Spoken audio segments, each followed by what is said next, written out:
Hello everyone and welcome to my channel. My name is Crown and today we are going to have some more stories that I hope that you will enjoy.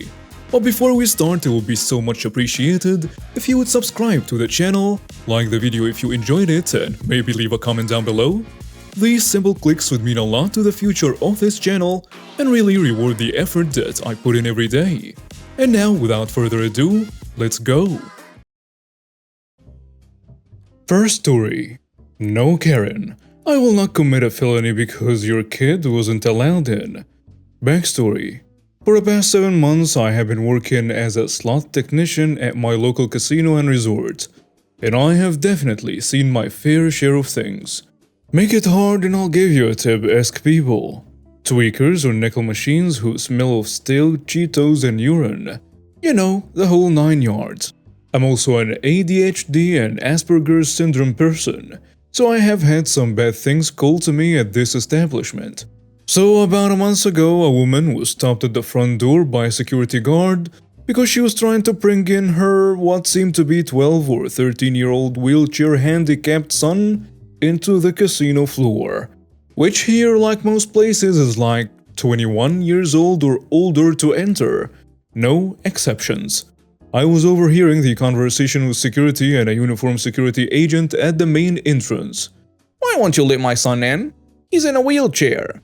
It's not like he'll be playing any of the games. He'll be right beside me. You can have a security guard be over me. Bear in mind, security is wearing thin because they are short-staffed that day. Uniformed security agent tells her that it's state law. We cannot allow him onto the gaming floor. But he's beside me. He is not physically able to hit any keys. I'm on vacation and I want to play the slots. I don't have anyone else to give him to. Sorry ma'am, no exceptions. We can escort you to the buffet and the entrance to the hotel, but that's it. So escort me to a slot machine and give my son to someone to watch him over. There is nobody in the building that can do that. Come on, they let me do this in Vegas when he was 10. I'm sorry, you have to go. She left extremely pissed off and I was behind a short wall laughing my butt off. But this isn't where the story ends. About an hour later, she came back without her son and got let in to play one of our newest games that our department is told. I am not sure if it was common, but she got into her purse and tapped the picture she just took of her son in the front entrance of our casino. I know it was today because of the clothes he was wearing and the fancy lighting in the doorway of the casino. A security guard was confused as to why she was taking a picture of him after they got escorted out. And since there was a Staples near our casino, she might have got it printed out there.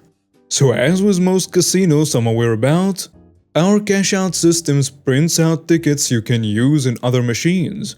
But you have to put the ticket face side up into the machine, otherwise it will jam and they will have to call a floor attendant if it didn't have credits already on it or a slot tick to fix it. Unfortunately, all of our floor attendants were all busy on jackpots with our supervisors, so slot ticks had to take care of whatever comes to them. As I was passing by the section she was in, I noticed the entitled mother jammed the bill acceptor purposely by repeatedly putting the ticket in upside down until the machine read call attendant on it. And since I was right there, I helped her. What seems to be the problem? The damn ticket wouldn't go in. I can't play this game. Don't you worry, ma'am. I'll fix this up for you and you can keep playing. I then call the machine into surveillance so they don't get alarmed that I opened the machine. Well, since you have it open, then it's broken. Maybe you can give me free play for my troubles? I apologize, ma'am. I'm just a slot technician. I don't have the power to do that. You can go to the Players Club and talk to them if you'd like. Well, rude. Since you know the machines and currently opened up mine, can you fix it to hit a big jackpot? I need the money for my son. She then proceeds to point to the picture she tapped on the machine. Ma'am, I do not have the authority to make it hit, and I certainly do not think it is possible, as it was so random as I was aware of. But my son is wheelchair-ridden. and I need that money for medical expenses.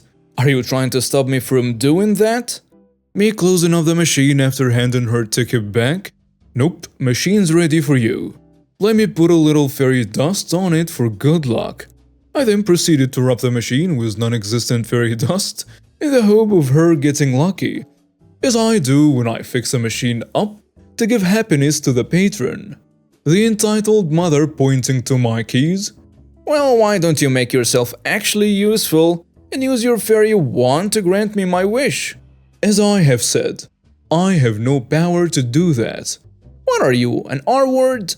I'm only asking you to rig the machine to pay out for my sick son. Are you mentally handicapped, boy? It is not coming out of your paycheck. Let me tell you, I was bullied for being different all my life. And other than being called fat, I was also called the R word a lot. So it really hit too close to home. Me trying not to burst out crying tells her, unfortunately, I do not have any authority to do such a thing. I don't. In my state, it is considered a felony. She yelled at me, berating me and calling me spastic, which I later found out that it's a highly offensive term for a handicapped person in Great Britain, and how I was too stupid to be doing a job like this, among other offensive terms. I called my supervisor about the ordeal, and while I was calling him, 2 of our city's policemen came to her and arrested her for child endangerment. She had apparently left her kid outside in 30 degrees weather in the car, and the security guard on parking lot patrol noticed him and asked a few questions. And yes, her picture was sent to us from surveillance, and now she's on a permanent ban list for our casino. Oh, and because of her, I had a panic attack in the slot tech office because of her berating me so harshly. Luckily, they gave me an extra 15-minute break to hopefully reset, but I'm okay now. Update. I actually just found out at work what happened to the kid and the mother. Turns out the mother was attempting to sue our casino for endangering her child because we didn't let him in with her. Also discrimination. I am not sure what the sentencing was, but a few security supervisors said there was some jail time and CPS was called. Entitled family trespasses, so we total their car. So in our state you can skin a deer in your yard as long as it's a bit out of sight. You don't have to, as law enforcement do not care much. Me and my grandpa go hunting every while for whitetail, then we take it back and skin it, got it and all that. So now that's out of the way, we can start. We had just got a nice buck, and we had it registered. When you kill it, you have to make sure people know. So after we got back to our house, we set the deer up in our backyard, away from the road. We figured we didn't want kids seeing what we are doing, so we could skin it and got it. So we had it up on the line that we set up that went from our porch to a nearby tree. It was maybe 50 feet. Mind you, our house is a T kinda shape. One side is towards the road, and the other side is away. We had it set away. So my grandpa gets his knife and we work the fur coat off. We don't hear anyone around until… Whoa, what's that? So cool. The entitled kiddo exclaimed. I was shocked. Why in the world was there a kid behind our house? The pelt was almost off, so we laid that over our Jeep bumper. Now my grandpa cannot hear very well without his hearing aid, which he took out for a second because it was hurting his ear. I tug on grandpa's coat. He looks at me with a shrug and I motion for him to put his hearing aid in. He does, and I try to tell him about the kid, but he must have run off. Now that the kid was gone, we continued. My grandpa sticks the knife in the deer and he slices it open. The guts go everywhere. My grandpa gets to cut them out when a woman suddenly screams, What are you doing? Now, just for clarification, we have a fence and a private property sign up. Why are you back here? This is a private property. My grandpa looked at the kid and was asking him when he was cut off by his mom. Shut up with your devil chance. I told her this is private property.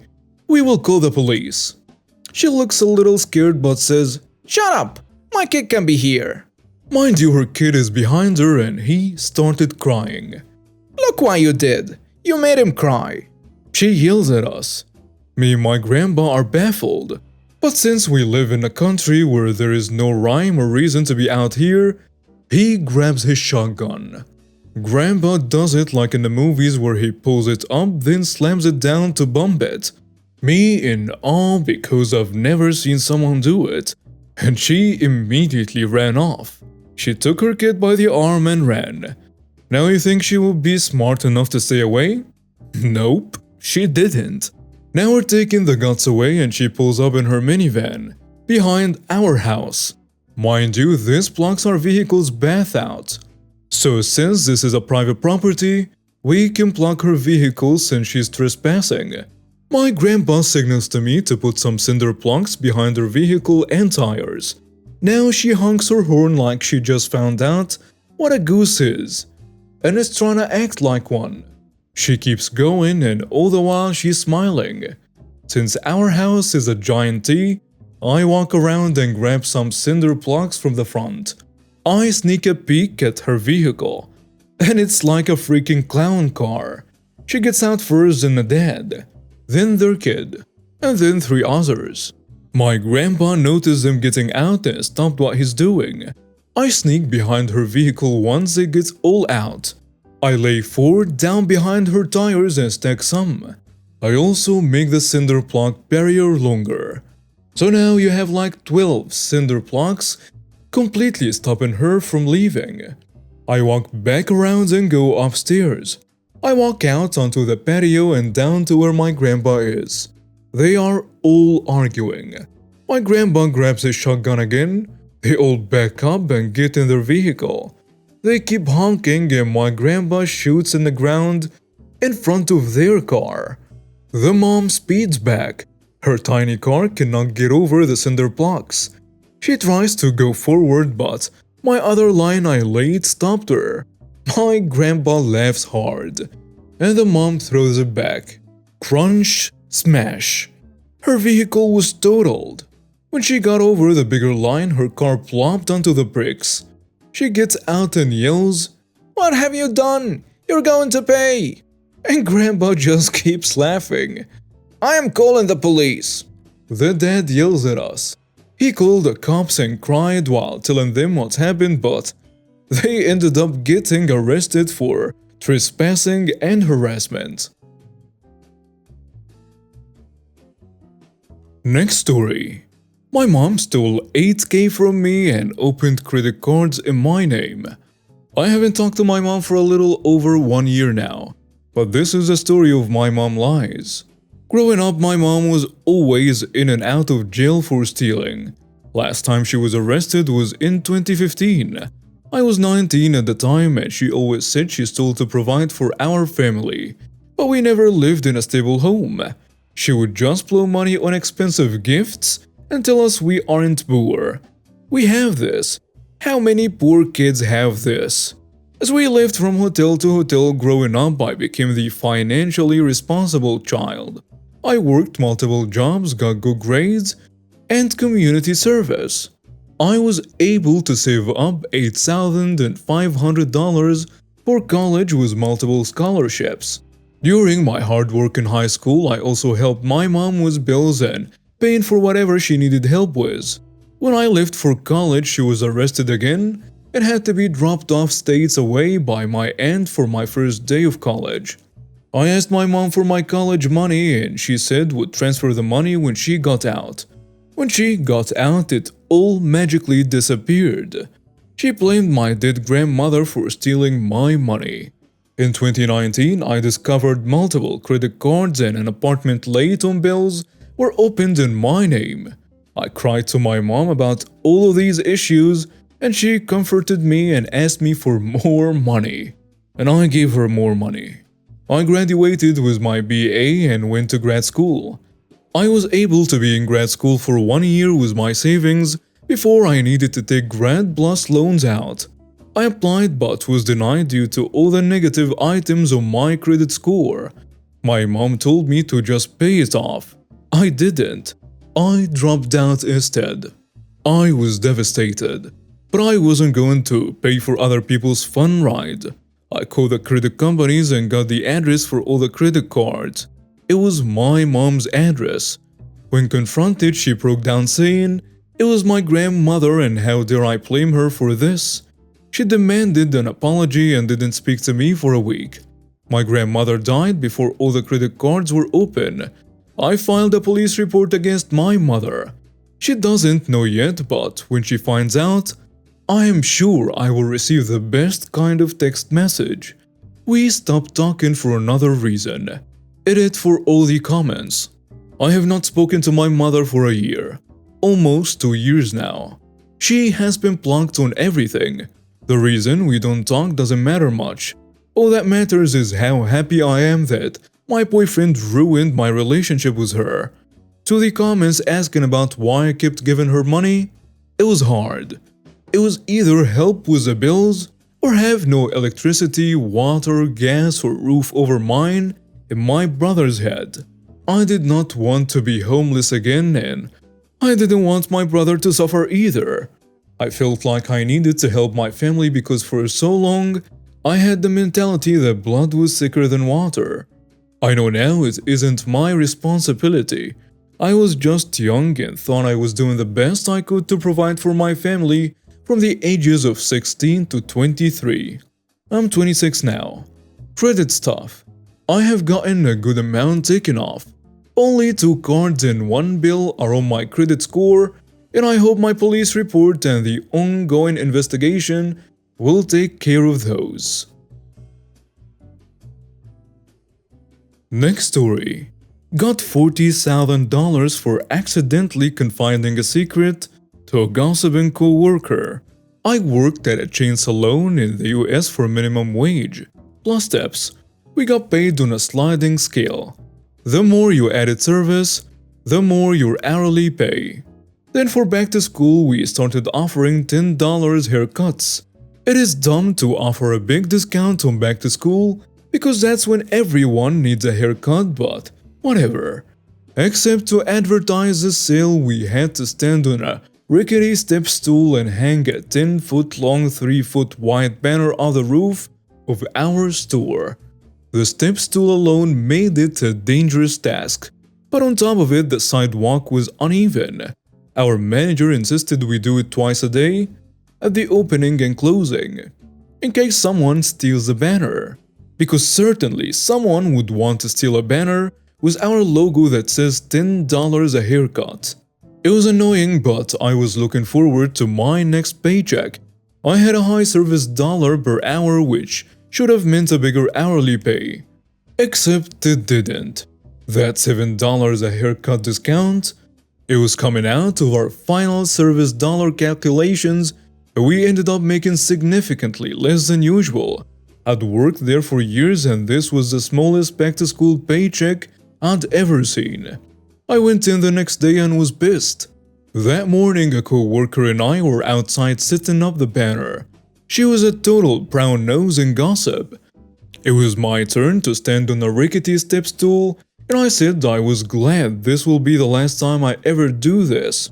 I was fully prepared to make a joke about how I was going to fall and crack my head open when the petty revenge idea came into my mind, and I swiftly executed it.